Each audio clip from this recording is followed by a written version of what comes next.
The Mysterious Wealth of Driver Dad. As I grew older, I began to notice the stark contrast between my dad's profession and his lifestyle. He was a driver, or so he claimed.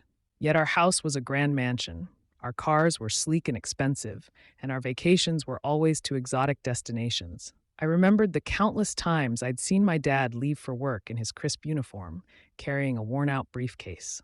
He'd return home late at night, exhausted but content. But how could a driver's salary afford us such luxuries? One day, curiosity got the better of me. I approached my dad as he was polishing his prized possession, a vintage Mercedes.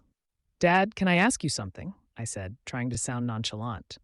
"Of course, son. What's on your mind?" he replied, looking up at me with a hint of amusement. How do we afford all this?" I gestured to I gestured to our opulent surroundings. "You're a driver, but—" My dad chuckled and put down the polishing cloth.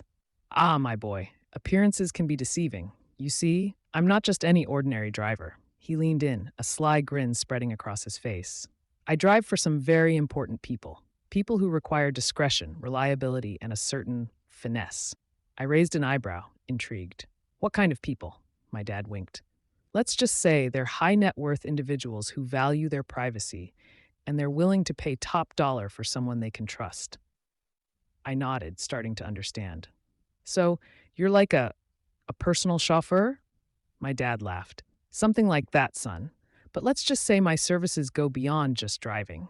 As I looked at my dad with newfound respect, I realized that there was more to his story than met the eye. And I was determined to learn more about the mysterious world of Driver Dad. As I pressed my dad for more information, he smiled and shook his head.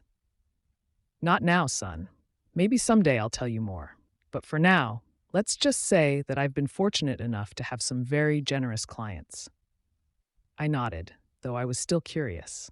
I couldn't help but wonder what kind of clients my dad had and what kind of services he provided beyond driving. As the days went by, I noticed that my dad would often receive mysterious phone calls and messages.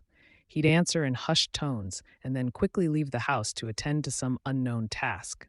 I began to feel like I was living in a spy novel, with my dad as the secret agent. But I knew that couldn't be true. Or could it?